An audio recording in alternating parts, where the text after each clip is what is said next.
अच्छा हमार इसके बाद जो हमारी नेक्स्ट पिक है वो पाक ऑक्सी है। इसके भी हम पहले डिस्कस करते रहे हैं, बहुत बेहतरीन तरीके से ये परफॉर्म किया है।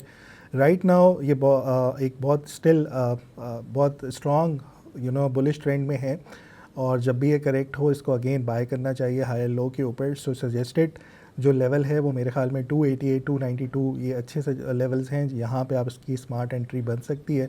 अगर कोई बहुत ही कोई टाइट स्टॉप लॉस रखना चाह रहे हैं तो 260 263 का स्टॉप लॉस बनता है।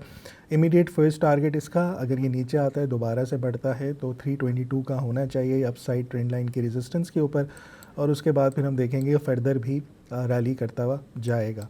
सो इसने पहले बहुत बेहतरीन एक एक्यूमुलेशन बॉक्स का ब्रेकआउट दिया था, ये कॉल भी हमने उस टाइम दी थी जब इसने ब्रेकआउट दिया, और हमारे टारगेट्स भी उस टाइम हिट हुए थे। उसके बाद से ये साइडवेज होकर अब ये दोबारा से एक नए अप ट्रेंड में आया है। स्टिल ये अपने ट्रेंड को कंटिन्यू करेगा। सो बाय ऑन डिप वाली स्ट्रैटेजी एंड आई फॉर 320 से 325 तक के टारगेट्स को। हमारे पाक ऑक्सी के फंडामेंटल्स हमने लास्ट टाइम डिस्कस किए थे, बड़े स्ट्रॉन्ग थे, और ये उस के बेसिस के ऊपर बहुत अच्छा परफॉर्म भी करता हुआ आ रहा था। राइट नाउ अभी आपको लग रहा है जो अभी इसके रीसेंट पास्ट में जो इसके रिजल्ट्स आए हैं उसमें कोई इम्प्रूवमेंट है?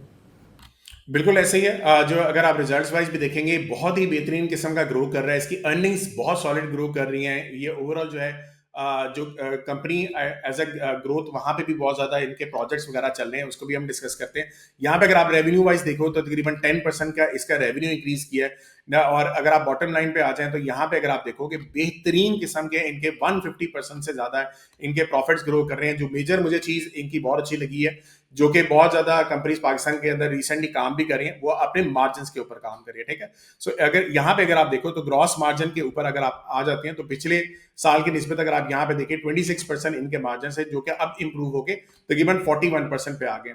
So this is a huge thing. और एक कंपनी जो है जो जिसके पास एक बहुत बड़ा मोनोपली भी है, ओवरऑल जो ये प्रोडक्ट्स अपनी बेचती है आगे कंपनीज को, उसमें भी काफी बेहतरी आ रही है। अब ये हम डिस्कस कर लेते हैं। अगर आप यहाँ पे फंडामेंटली देखा जाए तो ये लीडर है in supply of industrial and medical gases, building solution और एसोसिएटेड इक्विपमेंट्स का भी ये काम करते हैं। रिसेंटली इन्होंने एएसयू प्लांट एक जो है तकरीबन 270 टन पर डे का इन्होंने प्लांट भी लिया है, और कुछ जो है इन्होंने मेडिकल इक्विपमेंट्स के अंदर नए प्रोडक्ट्स भी लॉन्च किए हैं। बिल्डिंग बिजनेस के अंदर ये टायर 1 इलेक्ट्रोड्स के अंदर काम करना चाह रहे हैं, जिनके अंदर हायर मार्जिन अवेलेबल हैं। हो सकता है कि यही रीजन है कि अभी जो आपको नजर आ रहे हैं ग्रॉस मार्जिन ज्यादा है, इसी वजह से हो।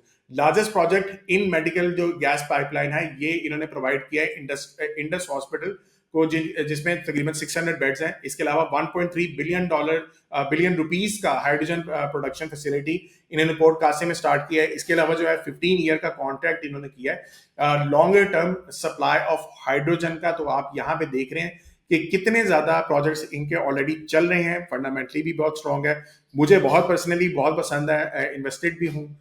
चलिए ये तो मैंने अपना भी बता दिया, लेकिन again this is a very good company और आप इसको आगे भी फर्दर इन्वेस्टमेंट के लिए देख सकते हैं। सरमाया.com, जहां हर फैसला बने सरमाया।